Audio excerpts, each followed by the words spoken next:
opera entre milhões, o Senhor opera entre um. O Senhor é o Deus de ontem, de hoje e será de eternamente. Que nós venhamos cada dia mais manter a nossa qualidade como servo e serva de Deus a cada dia, porque é isso que o Senhor importa. E a tua palavra fala que o Senhor está procurando verdadeiros adoradores que te adoram em espírito e em verdade. Que eu que aqui estou nessa igreja, como Mateus, Mônica, meu irmão pastor André, Caleb, Andriel, todos os que fazem parte desse ministério direto ou indiretamente, possam ser considerados verdadeiros adoradores diante do teu reino, Senhor. Eu passo a vida de cada um que aqui se faz presente, como a vida de cada um também que tem patrocinado esse ministério para as suas mãos. Que o Senhor venha abençoar, abrir porta. Eu sempre converso com a minha família, com os meus parentes, com amigos também cristãos, sobre a dificuldade que o povo de Deus encontra na terra, porque a tua palavra fala que o mundo, o sistema, jaz do maligno. E nós sabemos que o sistema, todos eles operam com o maligno. E por isso eu peço, Jesus, dê força à tua igreja contra o maligno. Esteja com a tua igreja contra o maligno, porque essa é uma promessa que o Senhor disse, que o Senhor não nos abandonaria, que o Senhor não retiraríamos a gente do mundo, estaríamos conosco aqui no mundo. Então eu peço que o Senhor esteja conosco, Jesus, a cada dia, porque essa é a presença que não pode faltar. A presença do homem pode faltar, a presença da mulher pode faltar, a presença do rico pode faltar, a presença do pobre pode faltar, mas a presença do Senhor Jesus Cristo em nossas vidas nunca pode faltar, porque se faltar não somos nada. E aqui estamos, Jesus, para render glória ao teu nome. Na oportunidade eu passo a vida de Mateus, que é o nosso professor, para as tuas mãos. Que a palavra que vier nessa noite, assim como todas as outras sempre foram, venha direcionada do seu trono, Pai, para os nossos corações, para sairmos daqui edificados pelo teu Santo Espírito. Assim eu te agradeço, Jesus. Amém. Glória a Deus. Mais uma vez eu quero cumprimentar a todos na paz do Senhor. Amém. Graças a Deus pela vida de todos aqui presentes, pela vida do nosso pastor Kel, de Mônica, de Caleb, do nosso irmão Liel, que esteve aqui para a glória de Deus, aqui na frente. Falou sobre algo realmente muito importante, que é sobre o fato da família ser uma instituição muito importante, não da forma como a política e os radicais de posicionamentos políticos colocam, mas a família tal qual Deus intencionou que fosse, né? Tal qual Ele intencionou que fosse desde o princípio, que é algo muito importante a ser observado quando a gente olha para o princípio de todas as coisas e vê ali como Deus estabeleceu tudo. A gente vê que Deus fez as coisas para que fossem harmoniosas, para que as suas criações, as suas criaturas desfrutassem da felicidade que Ele proporciona, que Ele gera, e compartilhássemos dessa felicidade uns com os outros. Infelizmente, por causa da entrada do pecado no mundo, isso não é mais possível da forma como deveria ser lá no princípio. Mas por causa de Jesus e em Jesus Cristo, isso se torna uma realidade novamente. É possível tornar-se feliz em Deus e compartilhar dessa felicidade uns com os outros, em família. Em Jesus é possível outra vez. Embora o pecado tenha entrado no mundo e tenha desfigurado esse plano maravilhoso e bonito que Deus estabeleceu para a família e para todo ser humano de forma geral, em Jesus Cristo, no Filho de Deus, isso é possível outra vez. Aleluia. É por isso que a necessidade das pessoas estarem em Cristo. Quando Jesus vai dizer, sem mim nada podeis fazer, Ele está dizendo que é totalmente impossível a gente conseguir coisas como essa, como por exemplo, sermos felizes e compartilharmos felicidade entre si, uns com os outros, sem Jesus, não dá. É impossível. Se a pessoa não tiver em Jesus Cristo, ela vai ser um tormento para todo mundo que está ao redor. Se ela não tiver em Jesus Cristo, ela vai ser um tormento para si mesma. Se ela não tiver em Jesus Cristo, ela vai ter um tormento dentro de si mesma. Ela não vai conseguir achar alegria, paz, felicidade. Ela não conseguirá estar desfrutando dessas delícias que há na destra do Deus Todo-Poderoso, que há perpetuamente. E vai ser sempre uma perturbação para tudo e para todos. Então é necessário estar em Jesus Cristo. E é isso que nós vamos ver na leitura de hoje em João, capítulo de número 7, a partir do versículo 32 em diante. João capítulo 7, a partir do versículo 32.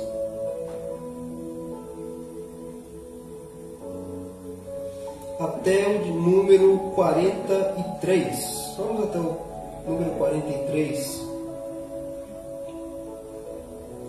João capítulo 7, versículos 32 a 43, vai nos dizer o seguinte: os fariseus ouviram que a multidão murmurava dele estas coisas.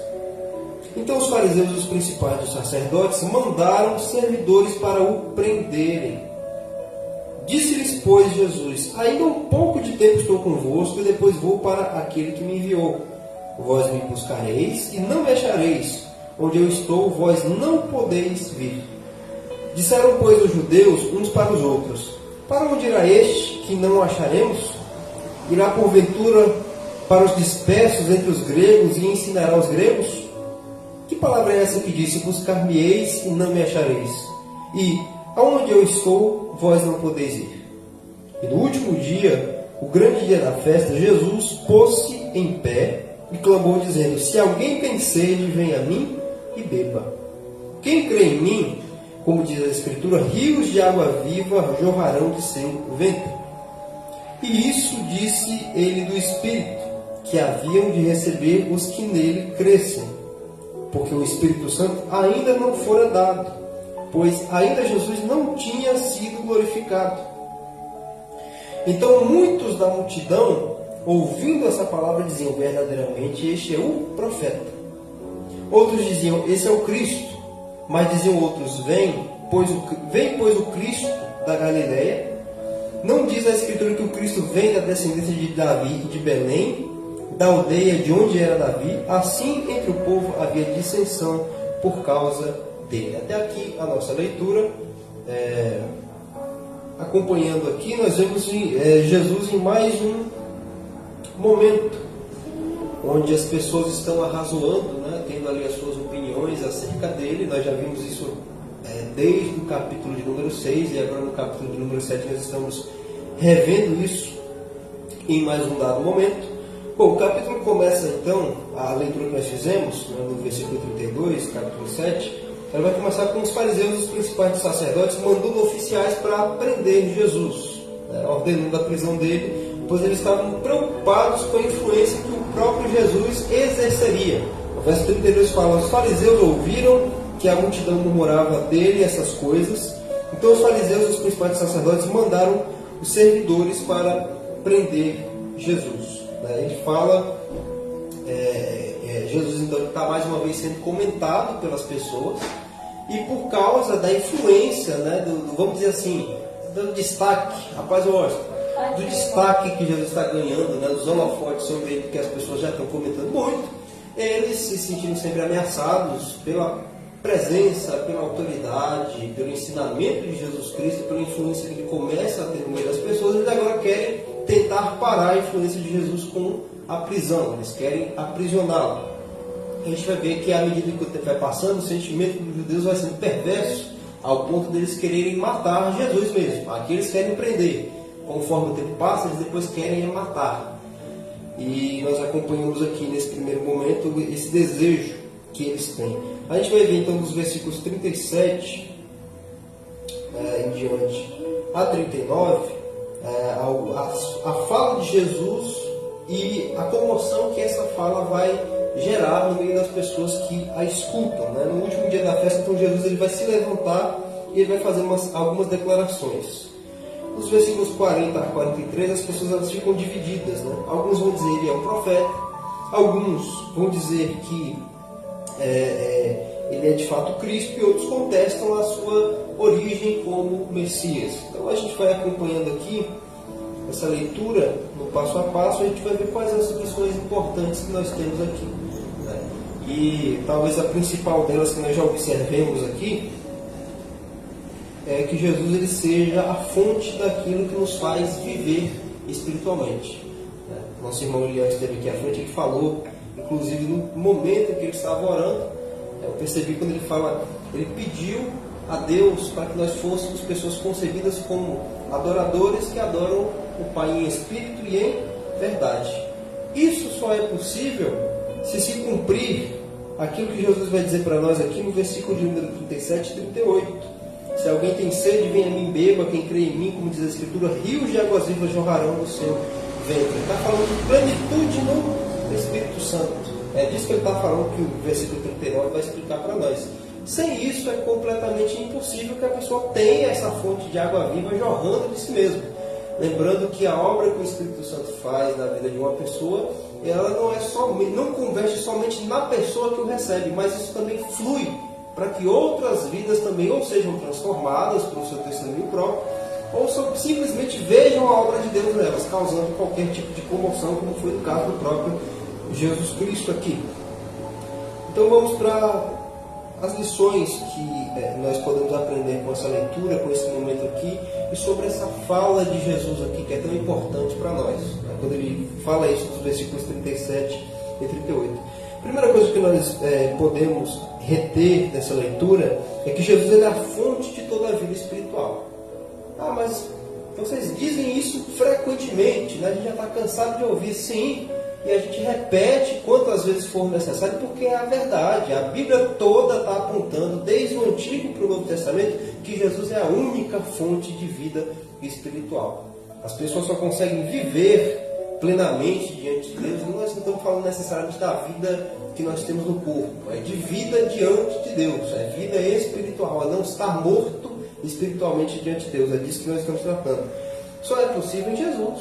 Jesus é a fonte dessa vida. Quando ele faz essa declaração no versículo 37, se alguém tem sede, venha a mim, beba, ele está oferecendo saciedade espiritual. Jesus está se colocando aqui como a única fonte que tem essa água que gera em nós e para outras pessoas vida espiritual. É isso que ele quer dizer quando ele fala isso no versículo de número 37.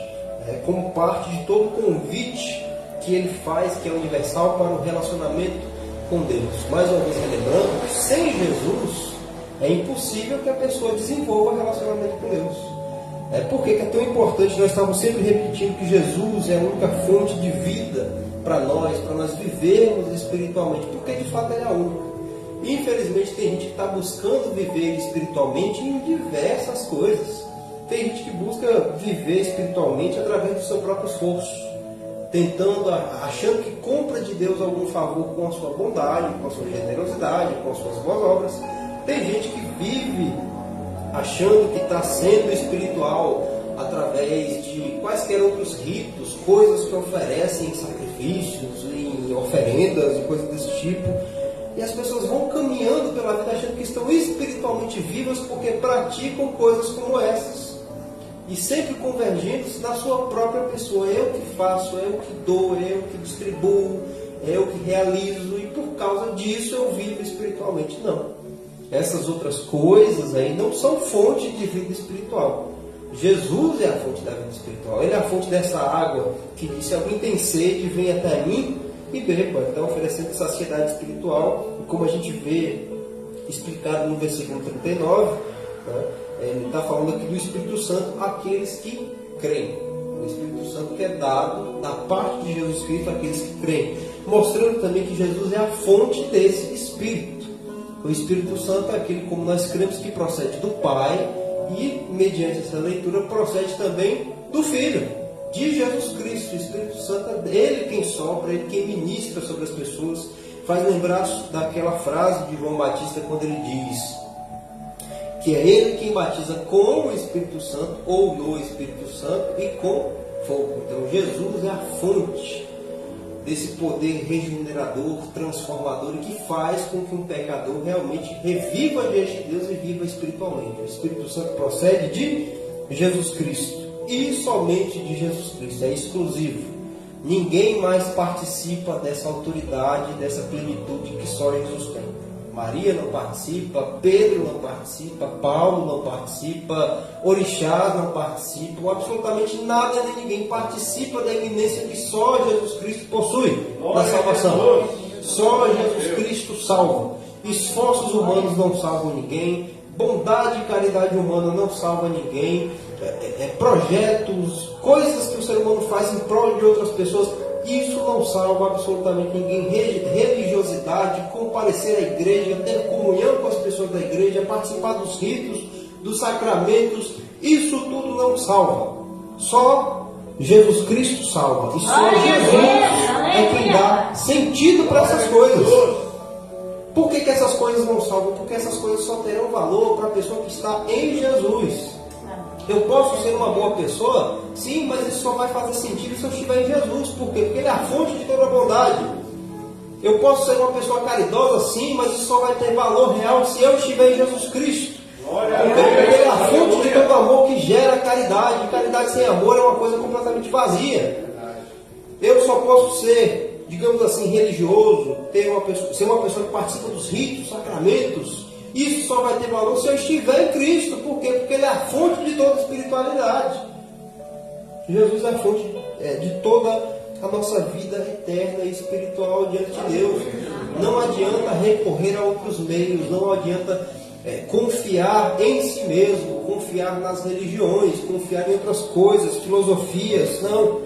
Só Jesus é quem pode salvar, só Jesus é quem batiza com o Espírito Santo, só Jesus é a fonte desse Espírito Santo que regenera o coração. E só em Jesus Cristo é que nós podemos fazer alguma coisa que realmente tenha valor diante de Deus. Sem Jesus a gente pode ser as pessoas mais maravilhosas que esse mundo já viu. Diante de Deus não vale absolutamente nada. Nada, nada, nada. Não importa o que nós fazemos de bom e de justo da vida. Sem Jesus diante de Deus não vale nada. Vai servir somente para ser queimado naquele grande dia, no dia do juízo. Outra coisa que nós aprendemos com essa leitura é que a presença do Espírito Santo é uma promessa de Jesus Cristo. O Espírito Santo que é liberado sobre aqueles que creem em Jesus, sobre aqueles que são regenerados, é uma promessa dada pelo próprio Cristo. Ele mesmo vai dizer, verso de número 37, se alguém tem sede, venha a mim e beba. Jesus está dando uma garantia. Se você vier até mim, você vai ser saciado. Se você vir até mim, você pode ter certeza que você vai beber da água e vai ser saciado. É uma promessa que ele faz, ele está garantindo. Não é uma propaganda enganosa. Venha a mim, beba, e chega lá e não tem água para beber. Não. É verdade, genuína e completa. Jesus ele promete essa saciedade espiritual. Ele promete esse Espírito Santo regenerador. O rio de água viva aqui representa justamente esse Espírito, como é explicado no verso 39. E isso disse ele do Espírito que haviam de receber os que nele crescem. Jesus ele não está aqui empenhando esforços, colocando inclusive a própria vida dele em risco para enganar ninguém. Tem gente que inclusive vai se levantar contra a divindade plena de Jesus Cristo para negar essa divindade, ou para negar que Deus exista, está achando Jesus como um mentiroso. Como é que a pessoa coloca a própria vida, o bem mais precioso que tem, em risco para contar uma mentira para as outras?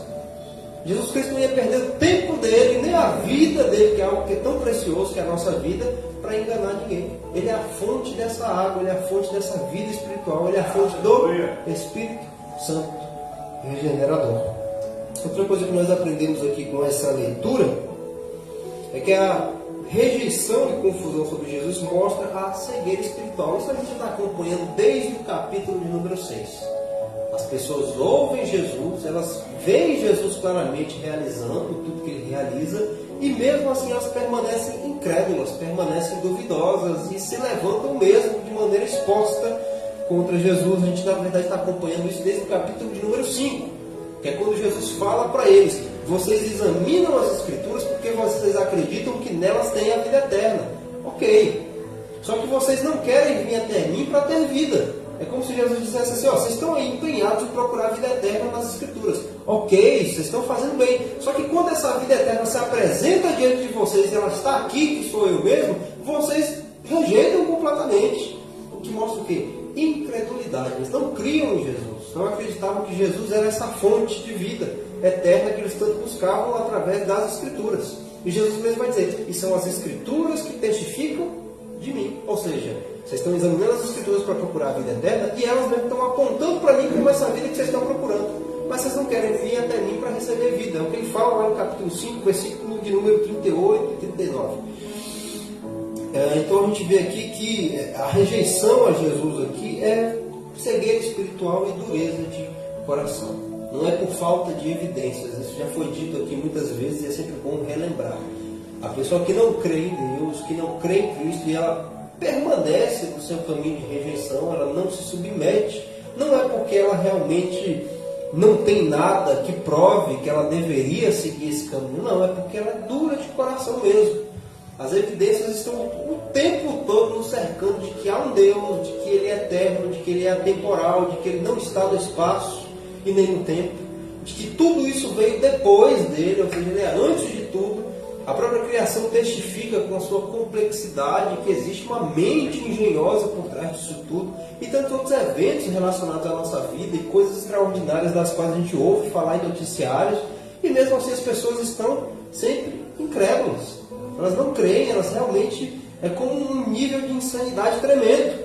É como uma pessoa olhar para, como o Tiago falou, olhar para um espelho, contemplar a própria imagem e depois que se virou, esqueceu completamente como era. É algo insano e completamente perturbador. Isso é o que? Cegueira espiritual. E que só quem livra dessa cegueira espiritual é justamente esse Espírito que Jesus está prometendo, o Espírito Santo. É Ele quem pode iluminar uma pessoa para que ela possa ver. Porque sem essa iluminação ela permanece cega, permanece indiferente, permanece endurecida e permanece incrédula. Né? Então muitos judeus aqui conheciam as Escrituras, como a gente sabe que o povo judeu eles eram muito versados nas leis de Moisés e em todo o Antigo Testamento. Eles eram desde muito novos, desde muito pequenos, ensinados ali a guardarem de uma maneira muito veemente as Escrituras. Então muitos dos judeus aqui eram familiarizados com elas, mas elas não reconheceram o Messias que era testificado por elas. Deus o tempo todo deu inúmeras, o que nós chamaríamos aí de dicas. O Messias é essa figura aqui, ele vai nascer em tal região, ele vai vir a ti, Jerusalém, montado num jumento. Enfim, muitas coisas foram profetizadas sobre o Messias. E eles, tão cuidadosos em olhar para as Escrituras, não reconheceram. Então isso é cegueira espiritual, que é o pior tipo de cegueira, né? Que a coisa está literalmente na frente da pessoa e ela não consegue perceber, ela não consegue notar. É pior do que a cegueira física mesmo. A cegueira física, pelo menos, a pessoa está impedida de ver. Na cegueira espiritual, ela ainda consegue enxergar, mas não consegue perceber, ela não consegue reagir diante daquilo que ela está vendo. E só Deus é quem pode nos livrar de cegueira espiritual. Por isso que é importante nós rogarmos a Jesus por essa promessa que Ele faz. Quem tem sede, venha a mim e beba. É orar a Ele em cima dessa promessa que Ele faz. Senhor, o Senhor prometeu que quem te buscasse, quem fosse até ti, o Senhor não negaria essa água. E essa água é o seu Espírito que regenera, que remove toda a cegueira, que remove toda a dureza de coração. Em cima dessa promessa nós devemos orar, porque a cegueira espiritual é algo realmente danoso e uma realidade terrível para as pessoas que ainda não estão iluminadas por Jesus. A outra lição que nós aprendemos aqui é que a autoridade de Jesus ela vem de Deus e ela não vem dos homens. Ela vem de Deus. Não é uma autoridade comum que qualquer pessoa naquele tempo poderia ter. A gente vê que os líderes lá dos judeus, os líderes religiosos, eles eram pessoas muito influentes por causa da sua posição, por serem reconhecidos como mestres, como doutores, como pessoas muito versadas nas Escrituras, em alguns casos reconhecidos como muito santos, muito piedosos. Então eles tinham uma autoridade sobre o povo por base disso. Mas a autoridade de Jesus não vem dessas coisas. A autoridade de Cristo vem porque Ele é Deus. Ela vem do próprio Pai e ela reside em Cristo, como está escrito lá em Colossenses, capítulo 2, versículo 9, porque nele habita toda a plenitude da divindade corporalmente.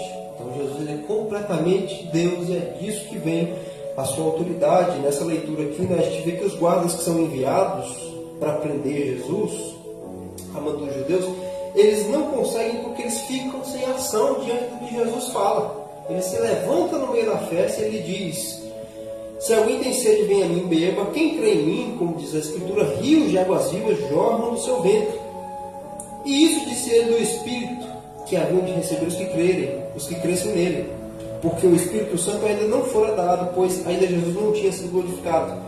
Então muitos da multidão, ouvindo essas palavras, diziam: verdadeiramente esse é o profeta.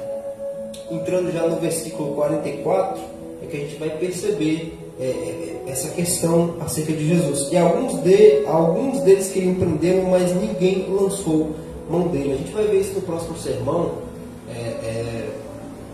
desse capítulo 7, para fechar essa parte que está sendo narrada aqui por João, que os guardas que foram enviados pelos judeus, quando eles retornam, eles são questionados: mas por que vocês não prenderam ele? Eles vão dizer: rapaz, é porque a gente nunca ouviu ninguém falar assim. A gente nunca ouviu um homem falar daquele jeito. A gente nunca viu um homem falar aquelas coisas que aquele homem foi capaz de dizer. Se a gente prestar atenção, no versículo de número 46 diz: responderam os servidores: nunca homem algum falou assim como este homem. O que fez com que esses homens tivessem tal concepção acerca de Jesus? Eles foram lá para aprender. Eles foram enviados lá pelos judeus para prender Jesus mesmo. Eles iam chegar e levar Jesus preso. E aí eles são questionados por que eles não trouxeram Jesus para os judeus. Eles vão falar: rapaz, a gente nunca viu um homem falar dessa forma como esse homem falou. Isso é proveniente de quê? Da autoridade que reside na pessoa de Jesus, da autoridade que é de Deus. Não é uma autoridade meramente humana, mas é uma autoridade transcendental, eterna, que é divina. Eles ficam impressionados com as palavras de Jesus. E só o ato de Jesus falar toca esses homens de uma maneira tão profunda que eles falam: a gente não conseguiu prender ele não, rapaz. A gente viu esse homem falar assim de uma forma tamanha que a gente nunca viu ninguém dizer antes. O que significa dizer que eles praticamente estavam dizendo para Deus: nem vocês, com toda a sabedoria que vocês têm, com todo o conhecimento das escrituras que vocês têm, nunca falaram algo daquele jeito para nós antes. Seria mais ou menos isso, que soa dessa forma para os ouvidos do povo judeu, que queria prender Jesus naquele momento. Então, as palavras de Jesus, elas transmitiam poder e transmitiam graça. Isso mostra que a autoridade dele, a autoridade de Jesus, é espiritual e é irresistível. Aqui um aspecto muito importante da glória de Deus em Jesus Cristo é que a palavra de Deus e a sua graça e o seu poder são irresistíveis, como a gente inclusive vai acompanhar em vários momentos das Escrituras, quando o próprio Deus ele vai dizer: o meu conselho será firme e farei toda a minha vontade. Como também é dito: pois quem jamais resistiu à sua vontade? E outros textos mais que a gente poderia passar aqui muito tempo se delongando para falar que a glória de Deus é irresistível. O ser humano ele pode resistir a ela um tempo, mas uma vez que o Espírito Santo vem e acomete uma pessoa, ela não pode mais resistir a essa graça, ela não pode mais resistir a essa autoridade, a essa eminência que flui do próprio Deus. E no caso de Jesus Cristo aqui, ninguém pode resistir. Se Jesus quiser simplesmente num ato simplório, se levantou e falou essas palavras, e esses homens não puderam fazer mais nada contra ele por causa da reação que isso causou neles. Isso é o quê? Irresistível. Eles não conseguiram resistir à graça de Deus transmitida através das palavras de Cristo naquele momento. Isso é um caráter muito importante também das palavras de Jesus, A sua autoridade envolve algo espiritual que o ser humano não pode resistir. Toda resistência que é oferecida a Jesus, como a gente vê no caso dos próprios judeus que queriam prendê-lo, é porque essa graça que foi comunicada a esses homens que queriam prendê-lo, não foi comunicada aos judeus. Jesus falava, e eles se endureceram tanto ao ponto até de em um dado momento dizer que Jesus tinha demônio. Então, é porque eles não foram iluminados da mesma forma como foram esses homens que iam lançar a mão dele para prendê-lo. E a gente vê a liberdade que Deus tem para iluminar o ser humano. Ele ilumina a quem ele quiser. Jesus Cristo não iluminou aqueles judeus que tanto criticavam e queriam vê-lo preso ou morto, mas iluminou esses que ouviram poucas palavras e ficaram sem reação para conseguir fazer alguma coisa com ele. E enfrentaram com coragem os judeus. A gente não prendeu o homem não, porque ele nunca falou desse jeito com a gente nunca viu ninguém falar desse jeito aqui. No meio da comunidade judaica soaria como dizer: nem vocês com toda a sua sabedoria nunca falou essas coisas para a gente. Aquele homem disse. Então a gente vê aqui como a autoridade de Cristo ela é espiritual, ela é irresistível e ela é eminente. Jesus ele é totalmente autoritário sobre absolutamente tudo. Não tem nada nem ninguém na história, na existência que escape dessa autoridade, desse domínio e dessa soberania, de todo esse governo que Jesus tem sobre cada e todo aspecto da sua criação. E outra lição que nós aprendemos aqui é que a divisão causada por Jesus ela revela o impacto da sua mensagem. Mais uma vez relembrando que já foi dito aqui outras vezes, não existem parcialidades diante de Jesus Cristo. Não existe uma pessoa que ouça o Evangelho, não existe ninguém que ouça a palavra de Deus e vai permanecer neutro em relação a isso. Ou ela vai acolher isso com amor e mansidão e vai se render a essa mensagem, vai se render a Jesus Cristo diante dessa mensagem, ou ela simplesmente vai rejeitar seja com raiva, seja com tristeza, seja com desconsolo, ou até mesmo com indiferença. Tem gente que acha que a indiferença seja uma reação neutra ao Evangelho, e não. A indiferença também é uma reação negativa de rejeição às palavras de Jesus. Não existem imparciais diante de Cristo. Não vai ter ninguém naquele dia no juízo que falou: eu não vim, eu não lhe segui, mas eu também não fui para o outro lado, não. Eu segui a minha vida normal, não. A indiferença também é uma rejeição exposta diante de Deus à mensagem do Evangelho, e a verdade que Cristo sempre traz, ela divide opiniões, como a gente vai ver nos versículos 40 a 43 dessa leitura que nós fizemos. Alguns diziam: ele é profeta. Outros diziam: não, ele é o Cristo, mas poderia vir o Cristo da Galileia. Então as pessoas ficaram muito divididas acerca de Jesus. E só aqueles que vão ter certezas acerca de Cristo são as pessoas que são iluminadas por Ele. E é por isso que Ele faz esse convite: quem tem sede, venha a mim e beba. Ou seja, quem tem desejo, disposição por Jesus Cristo, vá até Ele, e Ele lhes dará o Espírito Santo, que lhes iluminará o coração e trará clareza sobre todas as coisas, inclusive a revelação sobre quem Jesus de fato é. Pedro é um exemplo claro dessa pessoa que foi iluminada por Deus, pelo Espírito Santo, pelo próprio Cristo. Quando ele vai dizer: tu és o Cristo, o Filho do Deus vivo, e Jesus vai dizer: bem-aventurado és tu, Simão. Porque quem te revelou isso não foi carne nem sangue, mas sim Deus. Deus revelou isso para você. Enquanto as pessoas estavam divididas sobre quem era Jesus: ele é um profeta. Não, ele é o Messias que a gente está esperando. Não, mas o Messias ia vir de tal região assim. Não. Pedro falou foi com convicção mesmo, que não havia divisão entre os 12 com relação a isso. Todos os outros 11 sabiam: tu és o Cristo, o Filho de Deus vivo, porque ele teve coragem para ir na frente dos 11 e falar isso para Jesus. Então, essa iluminação de Jesus Cristo é que vai nos livrar de sermos mais uma pessoa no meio das multidões divididas acerca de quem é Jesus. Tem gente dizendo na internet que Jesus é um cara legal, que realmente essa expressão já foi usada para Jesus. Tá? Tem gente que realmente usa essa expressão para Jesus. Jesus é um cara legal. E outras expressões mais. Mas só aqueles que são iluminados, que bebem nessa fonte espiritual que é Jesus, é que realmente vão saber quem Jesus Cristo é. Então, tudo isso que nós lemos aqui gira em torno dessa declaração que Jesus faz: se alguém tem sede, venha a mim e beba. Se tem dúvidas, vá a Jesus, beba dessa fonte espiritual.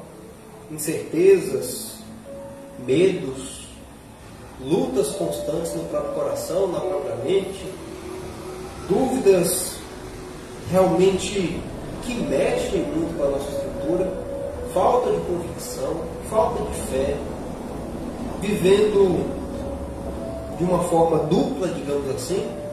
Jesus está dizendo: se alguém tem sede, venha a mim e beba. É a solução para tudo isso que nós temos, que nos permeia, tudo isso que o pecado, quando entrou no mundo, trouxe para nós, de danoso, de ruim. A solução é: se alguém tem sede, venha até mim e beba. É um problema no caráter, é uma falha moral, é um pecado que não consegue vencer, é uma luta, uma dificuldade. É o diabo que está sempre atazanando, está sempre no pé, perturbando. São as dúvidas constantes, as crises de fé que tiram a paz e as noites de sono. São as pessoas que argumentam com suas filosofias e parecem convincentes. É o convite que Jesus faz: se alguém tem sede, venha a mim e beba. Uma vez indo até Jesus e bebendo dessa água, acontece o que ele fala no verso 38: quem crê em mim, como diz as Escrituras, rios de água viva jorrarão do seu ventre. É aquela iluminação que o salmista fala lá no Salmo de número 34. Olharam para ele e foram iluminados, os seus rostos não ficaram confundidos. Nós não ficamos confusos como as pessoas aqui dos versos 40 a 43 ficaram acerca de Jesus. Olhamos para Ele e nós somos iluminados, e essa luz ela revela tudo que está às escondidas e nós não ficamos confundidos. Então, em torno disso aqui, dessa declaração que Jesus faz, que tudo que nós vimos aqui está girando. Se as pessoas simplesmente ouvissem e atendessem de prontidão, era mais fácil. Não haveriam essas divisões, não haveriam pessoas cegas espiritualmente, querendo inclusive prender e matar o próprio Cristo. Não haveriam pessoas cegas vendo Cristo em pessoa na sua frente, e mesmo assim não assimilando Ele com o que as Escrituras diziam acerca dele. Algo simples: venha a mim e beba. E o mesmo convite é feito para nós todos os dias. Se alguém tem sede, venha a mim e beba. É disso que nós precisamos todo santo dia, né? Não porque Jesus é uma fonte, seria como uma fonte que não sacia, a gente todo dia tem que estar lá bebendo dessa fonte para se sentir saciado, mas é porque causa em nós essa iluminação profunda, esse êxtase, e a gente sempre sente vontade de mais, e desejo por mais, e anseios por mais. Como o salmista mesmo vai dizer, que assim como a corça bramindo pelas correntes das águas, assim a sua alma. A alma dele ansiava por Deus, ansiava pelo Senhor. Da mesma forma é conosco. Jesus ele é uma fonte que sacia completamente a nossa sede. E porque Ele sacia completamente a nossa sede, nós desejamos mais dele, e cada vez mais dele. Então, o convite que nos é feito nessa noite é isso. Se alguém tem sede, venha a mim e beba. É uma promessa. Jesus está prometendo aqui que se alguém vai até Ele, será saciado. E mais do que ser saciado, se transformará também numa fonte de águas vivas que jorra, né? A pessoa não somente sacia o seu próprio desejo espiritual, mas ela também vai se tornar uma fonte de vida para outras pessoas. Ela vai se tornar aquilo que Jesus fala no Sermão da Montanha, no capítulo 5, onde Ele vai dizer: resplandeça a vossa luz sobre todos os homens, para que vejam as vossas obras e glorifiquem a vosso Pai que está nos céus. Ou seja, a nossa vida espiritual acaba não sendo só para nós mesmos, acaba sendo para outras pessoas. Como é que o Evangelho cativa as pessoas? Como é que o Espírito Santo vai trazendo pessoas mais e mais para a família da fé, para a família de Deus? É através disso. É uma pessoa que é inflamada pelo fogo dele, e esse fogo vai se alastrando, vai se propagando de pessoa para pessoa, através da pregação do Evangelho. Mas se nós rejeitarmos esse convite, ficaremos como essas pessoas, contra Cristo, sem imparcialidade e completamente confusos e divididos. É o que acontece com a pessoa que não vai a Jesus Cristo para receber essa iluminação. Vamos orar nessa noite em agradecimento por mais essa dádiva que nós estamos tendo aqui de ouvirmos Jesus falando e falando conosco. Naquele dia Ele se levanta no meio da festa e fala para todo mundo que estava lá ouvisse: quem tem sede, venha a mim, beba. Pois quem crê em mim, como diz as Escrituras, rios de águas vivas jorrarão do seu ventre. Hoje Ele está falando a mesma coisa para nós aqui. São as palavras dele que estão registradas, escritas por um dos seus. E essa noite Ele está falando a mesma coisa. Se alguém tem sede, venha a mim, beba. Tem dúvidas? Venha a mim, beba. Tem medo? Venha a mim, beba. Pecados? Dúvidas que não consegue vencer? Venha a mim e beba. Vamos orar nessa noite. Ó Deus, Criador dos céus e da terra, aqui se encontra mais uma vez o seu povo reunido diante da sua presença, conforme o seu próprio decreto e conforme aquilo que o Senhor, na sua soberania, decretou no dia de hoje. Nós agradecemos pelo cuidado que o Senhor teve conosco, não merecido, mas ainda assim revela todo o caráter glorioso que o Senhor tem em misericórdia e graça para conosco. E agradecemos por mais uma noite termos a oportunidade de ouvir o seu Filho Jesus falando conosco. As suas palavras foram lidas aqui nessa noite, e não são palavras vazias, são palavras que transmitem poder e graça. Tanto transmitem poder e graça que aqueles homens não puderam resistir. Tamanha graça transmitida pelas palavras de Cristo que não conseguiram prendê-lo, não conseguiram fazer o que tentavam fazer naquele momento. Ó Deus, nós pedimos que essas mesmas palavras tenham esse mesmo poder regenerador sobre nós, os que aqui estamos, sobre todos aqueles que ouvem e ouvirem essa mensagem posteriormente através dessa transmissão, e sobre todos aqueles que em qualquer lugar do mundo estiverem ouvindo essas palavras, que a sua graça seja comunicada através dessas palavras, que vidas se rendam ao Senhor, que pessoas venham até essa fonte inesgotável de saciedade que é Jesus Cristo, e bebam dessa fonte, e sejam saciados, e sejam iluminados, e tenham a graça também de fazer parte desse povo santo, escolhido, separado do que o Senhor redimiu no sangue do seu Filho e está levando para a glória. Que essas palavras gloriosas do seu Filho Jesus transmitam a nós esse poder, transmitam essa graça irresistível e transmitam a nós esse Santo Espírito regenerador sobre nós, os que cremos, como diz aqui. Ele falava acerca do Espírito que seria dado àqueles que crescem. Ó Deus, nós pedimos que o Senhor encha cada um do seu povo, do seu Espírito Santo, que o Senhor nos encha desse Espírito de graça, desse Espírito de luz, desse Espírito regenerador que nos conforma à imagem do seu Filho Jesus. É o que nós pedimos e agradecemos por essa reunião e agradecemos mais uma vez pela comunhão que temos uns com os outros e contigo, nesse mesmo Espírito Santo e em Cristo. Em nome de Jesus. Amém. Graças a Deus. Faça assim com a sua mão. Que a graça do nosso Senhor e Salvador Jesus Cristo, que o amor de Deus, nosso eterno Pai, que as doces consolações do Espírito Santo sejam conosco, que sejam com toda a igreja do Senhor Jesus espalhada sobre toda a face da terra. Nós dizemos que o Senhor te abençoe e te guarde, que o Senhor faça resplandecer a luz do seu rosto sobre ti, que o Senhor tenha misericórdia de ti, que o Senhor sobre ti levante o seu rosto e te dê a paz. Amém. Glória a Deus. As palmas do Senhor, nosso culto está encerrado nessa noite. Amém.